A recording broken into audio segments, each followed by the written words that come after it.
এবং জাকাত জাকাতের জন্যই ফরজ করা হয়েছে, যেন ধনী গরিবের মধ্যে পার্থক্য কমে যায়। সেখানে মহল্লার সবচেয়ে বড় ব্যবসায়ী আব্দুর রাজ্জাক সাহেবও বসেছিল। তিনি এতক্ষণ ইমাম সাহেবের কথাগুলো শুনছিল। এরপর সবাই মসজিদ থেকে বেরিয়ে চলে গেল। আব্দুর রাজ্জাক সাহেবও তার বাড়ির দিকে রওনা হলো। এদিকে আব্দুর রাজ্জাক সাহেবের মেয়ে মিলি ও তার স্ত্রী রেহানা বসে গল্প করছিল। উফ আম্মু, আজ আমার মনটা একদম ভালো নেই। কেন মা, কি হয়েছে? কাল রাতে ভাবছিলাম এবার ঈদে দুবাই থেকে আমি শপিং করব, কিন্তু বাবা কি আমাকে যেতে দেবে দুবাই? তোমার বাবা আবার ওসব বোঝে নাকি? সারাদিন শুধু ব্যবসারই হিসেব করে। আমরা তো জানি বড়লোকদের লাইফস্টাইল কেমন হওয়া উচিত। একদম ঠিক আম্মু, এই মহল্লার সবচেয়ে বড় লোক আমরা। আমি চাই লোকেরা আমাকে দেখে হিংসে একদম জ্বলে পুড়ে মরুক। সেটাই তো হওয়া উচিত মা। আমাদের মতো বড়লোকদের গরিবদের সাথে মেলামেশা তো করাই ঠিক না। এমন সময় আব্দুর রাজ্জাক সাহেব মসজিদ থেকে বাড়িতে ফিরল। বাড়ি ফিরে তিনি রেহানার সাথে জাকাত বিষয়ে আলোচনা শুরু করলো। আজ ইমাম সাহেব মসজিদে অনেক কথা বললেন। মনে হলো কথাগুলো তিনি আমাকে উদ্দেশ্য করেই বলেছেন। কি বলেছে বাবা? তিনি জাকাত দেওয়ার ব্যাপারে বললেন। আমাদের উপর তো জাকাত ফরজ মা, আমাদের তো অনেক টাকা পয়সা, জাকাত তো দেওয়া উচিত। হ্যাঁ দিবেন, আমার বোনই তো সমস্যায় আছে, তাকেই জাকাতের টাকাটা দিয়ে দিই না। টাকাটাও নিজেদের মধ্যেই থেকে যাবে, জাকাতও দেয়া হয়ে যাবে। আহা, দারুণ আইডিয়া আম্মু। এতে সাপও মরবে, লাঠিও ভাঙবে না। প্রতি বছর ঈদের সময় তো খালাদের টাকা দিতেই হয়। সেটাই তো, গরিবদের দিয়ে লাভ কি? তুমি সবকিছু এত সিরিয়াসলি কেন নাও? এতে চিন্তার কি আছে? দেখলে আমি কেমন তুড়ি মেরে সমাধান করে দিলাম। বাবা, তুমি এত খেটে খুঁটে টাকা কামাও, ফ্রিতে কি গরিবদের দেওয়ার জন্য নাকি বলো তো? তার থেকে ভালো তুমি খালাকেই দাও বাবা। কিন্তু সেটা কি জাকাত হবে? অবশ্যই হবে, আমাদের তো জাকাত দেওয়ার কথা, আমরা যাকে খুশি তাকে দেব। আব্দুর রাজ্জাক সাহেব বুঝতে পারছিল না যে সে কি করবে। এভাবেই সেই দিনটা কেটে গেল।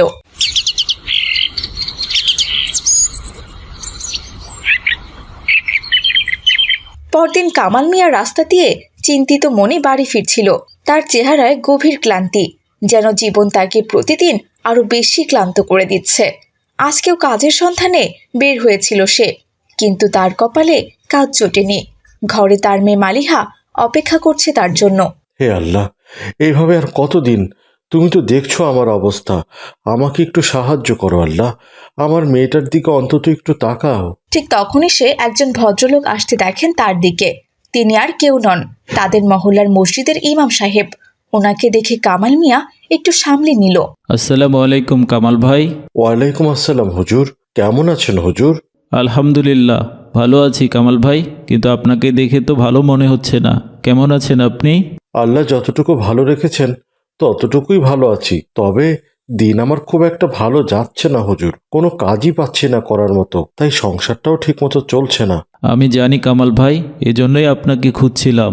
আমাকে কেন হুজুর? কাল জুমার খুতবায় তো জাকাতের বিষয়ে বলেছি। আল্লাহ ধনীদের সম্পদে গরিবের হক রেখেছেন। মহল্লার সবচেয়ে বড় ব্যবসায়ী আব্দুর রাজ্জাক সাহেবকে আমি ইতিমধ্যে বলেছি জাকাত দিতে। আপনি একবার তার কাছে যান কামাল ভাই। আমি যাব হুজুর? হ্যাঁ অবশ্যই যাবেন ভাই। আপনি গরিব, এটা কোনো লজ্জার বিষয় নয়।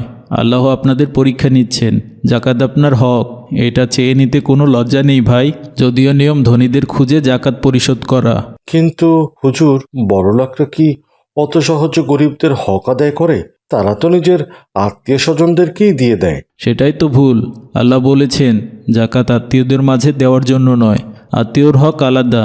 যারা সত্যিকারের অভাবী তাদেরই পাওনা জাকাত। আমি কিভাবে যাব হুজুর? ওরা যদি আমাকে তাড়িয়ে দেয়? আল্লাহর উপর ভরসা রাখুন, তিনি কখনো আপনাকে নিরাশ করবেন না ভাই। আপনি যান। এই বলে ইমাম সাহেব নিজের পথে চলে গেল। এদিকে কামাল মিয়া দাঁড়িয়ে ভাবছে সে কি করবে। না না, লজ্জা পেলে চলবে না। মেয়েটার জন্য হলেও আমাকে যেতেই হবে। আর ইমাম সাহেব তো গতকালকে বলেই রেখেছেন। এই বলে কামাল মিয়া আব্দুর রাজ্জাক সাহেবের বাড়িতে গেল। সেখানে গিয়ে দেখলো আব্দুর রাজ্জাক সাহেব বাড়িতে নেই। তার স্ত্রী রেহানা আর মেয়ে মিলি দাঁড়িয়ে আছে। তারা কামাল মিয়াকে দেখে বলল, তোমার এখানে কি চাই? হ্যাঁ, আমি ইমাম সাহেবের কথা মতোই এসেছি, জাকাতের জন্য। জাকাতের জন্য এসেছো মানে? উফ, কত নিচু মন মানসিকতা তোমার! জাকাত নিতে কেউ বাড়িতে আসে? আমাদের জাকাতের টাকা আত্মীয়দের দিয়েই কুল পাই না আমরা, তোমাদের কোত্থেকে দেব? আমি গরিব, এজন্য আল্লাহর হুকুমের কথা ভেবেই আপনাদের কাছে এসেছি। জাকাত তো গরিবের হক। এমন সময় সেখানে মিলির খালাতো বোন মাইসা এলো। আসসালামু আলাইকুম খালা। ওয়ালাইকুম আসসালাম। কেমন আছো মাইশা? আলহামদুলিল্লাহ ভালো আছি খালা। এই লোকটাকে? এই গরিব লোক আমাদের থেকে জাকাত নিতে এসেছে। ওকে আমরা কিছুই দেব না, সব টাকা তোমাদের জন্য রেখে দিয়েছি। কামাল মিয়া বুঝলো এখানে থেকে আর কোনো লাভ নেই, তাই সে চলে যাওয়ার জন্য প্রস্তুত হলো। তখনই মাইসা বলল, আপনি যাবেন না? আপনারা এটা কি বলছেন খালা? আপনারা তাকে অপমান করছেন কেন? এই লোকেরই তো আপনাদের জাকাতের ওপর হক আছে। আমি তো ভেবেছিলাম আপনারা আমাকে এমনিতেই রেখেছেন, কিন্তু আমি জানতাম না আপনারা কোনো গরিবের হক মেরে সেটা আমার উপর চাপিয়ে দেওয়ার জন্যই রেখেছেন। জাকাতের নিয়ম কি না তুমি আমাদের শেখাচ্ছ মাইসা? হ্যাঁ, কারণ তোমরা ভুল করছো। তোমরা জানো জাকাতের আসল উদ্দেশ্য কি? এটি ধনীদের সম্পদকে পবিত্র করে, কিন্তু তোমরা তো তা আত্মীয়দের মধ্যে টাকা আটকে রাখতে চাইছো। কিন্তু আত্মীয়র হক তো আলাদা। মাইশা, আমাদের অর্থ আমরা যাকে খুশি তাকে দেব, এতে তোমার কি? আমার কিছু না, কিন্তু আল্লাহর বিধান আপনাদেরকে বুঝতে হবে খালা। রাসূলুল্লাহ সাল্লাল্লাহু আলাইহি ওয়াসাল্লাম বলেছেন, যে ব্যক্তি তার সম্পদের জাকাত দেয় না, কিয়ামতের দিন তার সম্পদ বিষাক্ত সাপের রূপ ধারণ করবে এবং সে সাপ তার গলায় পেঁচিয়ে তাকে দংশন করতে থাকবে। তোমরাই কি চাও তোমাদের ধন সম্পদ একদিন তোমাদের ধ্বংসের কারণ হোক? মাইসার কথা শুনে সবাই স্তব্ধ হয়ে গেল। মিলি মুখ ভার করে আছে। সে বুঝতে পারে সত্যি তারা ভুল করেছে। হ্যাঁ, সে ঠিকই বলেছে। আমরা তো তোমাদের কাছে কোনো সাহায্য চাইনি, আমরা শুধু আমাদের হকটুকু চাইতে এসেছিলাম আল্লাহর হুকুম অনুযায়ী। তোমরা বড়লোক মানুষ, তোমাদের অনেক কিছু আছে, কিন্তু আমাদের দুমুঠো খাবারেরই চিন্তা করতে হয়। আমরা কি সত্যি ভুল করছি মাইশা? হ্যাঁ খালা, জাকাত আত্মীয়দের জন্য নয়, যাদের বেশি প্রয়োজন তাদের কাছে পৌঁছানো উচিত জাকাত। আর গরিবদের সাথে অহংকার করা উচিত নয়, কারণ আল্লাহ অহংকারীদের একদমই পছন্দ করেন না। মাইসার কথা শুনে মিলিও মাথা নিচু করে ফেলল। তার অহংকার ধীরে ধীরে ভাঙতে থাকলো। সে প্রথমবারের মতো ভাবল, সত্যিই কি সে এতটা অহংকারী? মা, আমরা তো ভুল করেছি, আল্লাহ তাআলা কি আমাদেরকে ক্ষমা করবে? হ্যাঁ মা, আমরা ভুল করেছি। আমরা গরিবদের হক মারছিলাম। কামাল ভাই, আমাকে মাফ করবেন ভাই। এরপর রেহানা জাকাতের টাকাটা বের করে কামাল মিয়ার হাতে তুলে দিল। তখন মাইসা বলল, শুধু টাকা দিলেই হবে না খালা, দান করার নিয়ম জানতে হবে, বিনয়ের সাথে শ্রদ্ধার সাথে জাকাত দিতে হবে।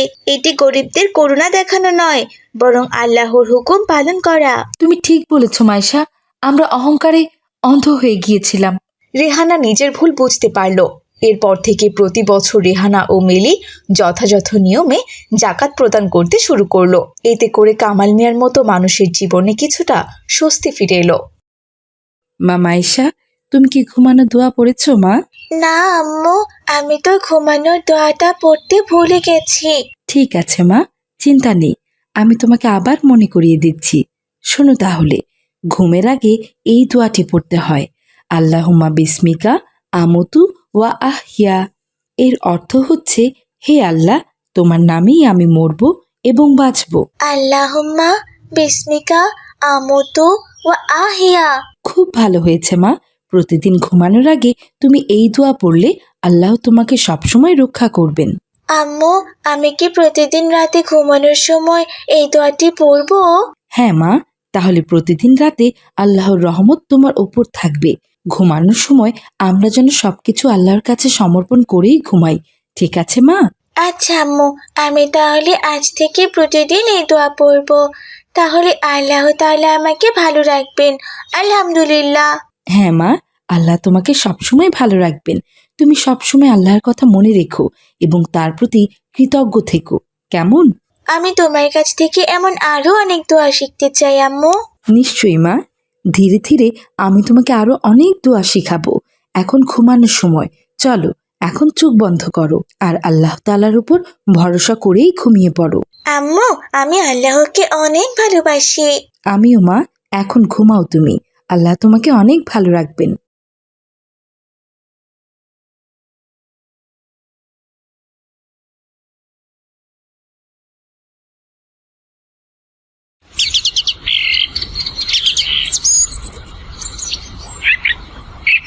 পরদিন সকালে মাইসা ঘুম থেকে উঠে বাথরুমে যেতে ধরে। এমন সময় তার মা পাশে থেকে ডাক দেয় আর বলে, মা মাইশা, বাথরুমে ঢোকার আগে তুমি কি দোয়া পড়েছো মা? না আম্মু, আমি তো কোনো দোয়াই পারি না। শোনো মামা আয়েশা, বাথরুমে ঢোকার আগে পড়তে হয় আল্লাহুম্মা ইন্নি আউযুবিকা মিনাল খুবুসি ওয়াল খাবাইস। অর্থ হচ্ছে, হে আল্লাহ,